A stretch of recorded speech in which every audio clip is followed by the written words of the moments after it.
is Tia Ramey. I'm a marketing and communications professional that specializes in social media strategy. Welcome to my YouTube channel.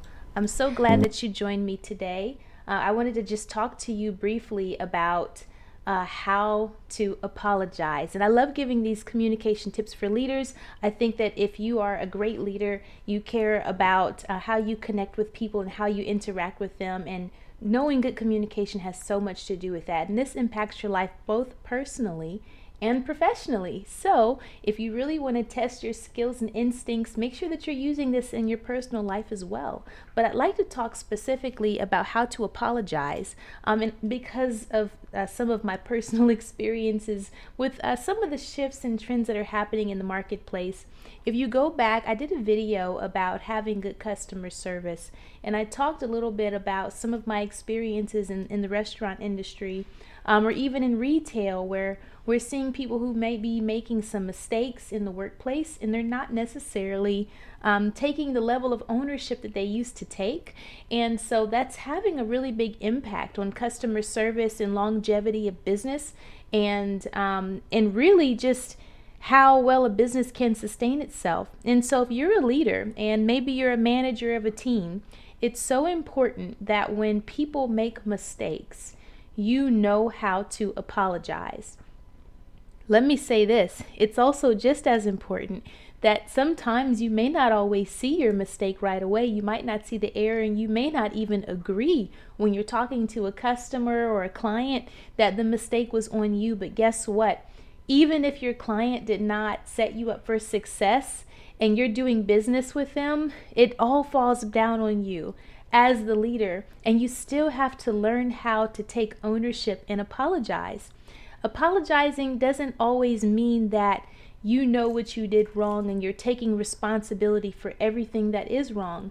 Apologizing really does mean that you're doing your best to acknowledge the person more than you acknowledge information. And that's an important distinction to keep in mind, that I'm putting people before information. And sometimes we're so focused on the information, and we're so focused on whether or not we think that we were right, that we forget that there is a person in front of you that is offended, and they have a problem with some of the actions that you have taken. Whether or not you think that those actions were the best actions, it's still good to walk it back a bit and acknowledge how they feel about what you did, so that way you can build a bridge of getting back on track. And the faster you can do that, the quicker you can recover that customer and restore their faith in your service or your product or who you are as a person or an individual, because business is all about relationships. So let me just give you a few strategies for how, one, you can apologize. If you did something wrong, it's very good to just start with that, "I'm so sorry. I apologize for the inconvenience. Thank you so much for doing business with me. I would really appreciate it if," and then give some sort of an olive branch. It's been a long time since I've really heard someone offer to make something right. And I have not experienced that in the marketplace recently. I'm not sure if it's because we have a multi-generational marketplace right now, where I think that we have probably the most generations working, I think about 5 in the marketplace right now than there's ever been. And so some of these instincts have to be learned, and I'm having to do a lot more. And I'm hearing people say this all the time, and mind you, I do social media marketing for other businesses, and so I'm the person who gets the reviews. I see the feedback come back from customers, and I'm reading comments all the time, and I watch the social media chatter. So when I'm giving you this advice, it's coming from my experience of managing web presences and managing brands and managing these reputations and seeing what customers and clients are having to say. It's not just my personal experience, but I've experienced this too, where brands are not offering to make it right. The customer is asking, "What can you do to make it right?" And you should be offering, "I'm so sorry. Here's what we can do."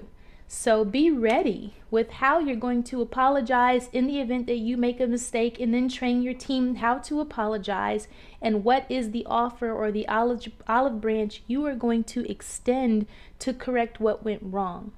Now, in the event, let's just say it's a coworker, maybe someone is offended, You don't necessarily see what you did wrong. Again, putting people before information, what you should do is you should apologize for how you made them feel. Now, what you don't say, I'm going to tell you what you don't say. Do not say, I'm so sorry you feel that way. That's a cop out. It's usually a very passive apology. It's just like one of those things where you want to check the box to say you apologized, but it's not really taking ownership. You're a leader, so you have to take ownership for how you made them feel or what you may have done to make them feel this way. So it's good to start from trying to hear from their perspective the events that occurred and say, based on what you just said from your perspective, I can see why you would say that. And I'm so sorry that I contributed with what I contributed to make you feel this way. Can I please share with you what happened from my perspective? And maybe we can put our pieces together here. So this doesn't say, I know I'm wrong, but it says, I can see from your perspective why you think I'm wrong. And so I'm sorry that I offended you, or I'm sorry that I hurt you, or I'm sorry that I upset you, or I'm sorry that I inconvenienced you.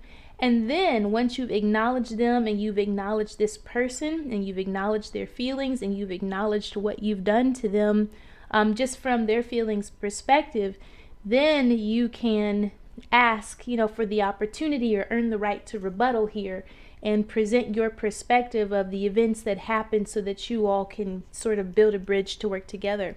Remember, apologizing really is about being a peacemaker. It's about saying, I want peace with you more than I want to be right. And that's hard. It takes a lot of us swallowing the ego to be that kind of person that cares more about coexisting in peace than you care about being right. Again, it doesn't mean that you were wrong. Maybe you weren't wrong, and sometimes, like I said, it happens a lot where you're not wrong, but you're at least acknowledging and apologizing for the negative impact you may have had on a person, especially if there's little things that happen, even if you're late. I am so sorry that I'm late. I'm sorry that I'm tardy. I apologize for the inconvenience. Thank you so much for your patience. Always take the time to acknowledge how you made people feel. It's very important. You don't want to be excessive with apologizing because that can come off as insincere, and it also keeps rehashing old things. So know how to move past it very quickly. You're a leader, so take control of that process. Quickly apologize for your role in it, what you did do to contribute. Make sure that you were listening for that opportunity. Take ownership, don't be passive, and then move on. Like move to, what can we do to get on the same page? What can we do to get back on track? What can I do to make this right? This is very important that you know how to move it along so that way you're not dwelling too much time in these spaces. So these tips really do work very well, whether it's personally or professionally. Use them in your life. Do not spend a lot of time arguing with the person that is offended with you about the incident. Make sure that you get to the place, to that peacemaking point as quickly as possible. Hear from their perspective. Listen, acknowledge their perspective. That's very important. Acknowledge what they said. Apologize for how you made them feel. Remember, do not apologize that they have those feelings. Apologize for your role and why you made them feel that way.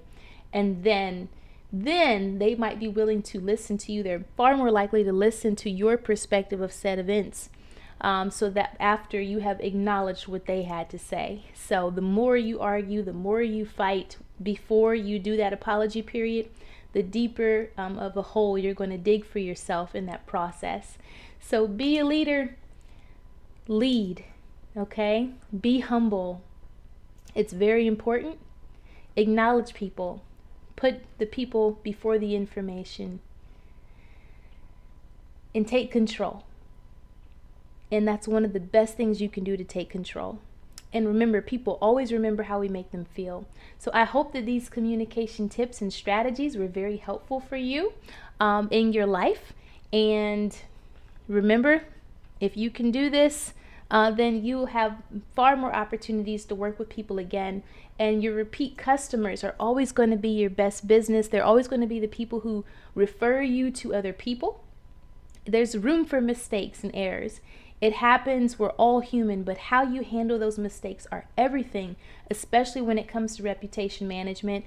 And if you're getting those negative reviews online, there's a different process for that. And I may create another video just on how to handle online reviews, but it's still good to acknowledge people and let others see your ability to take control and how you handle a situation.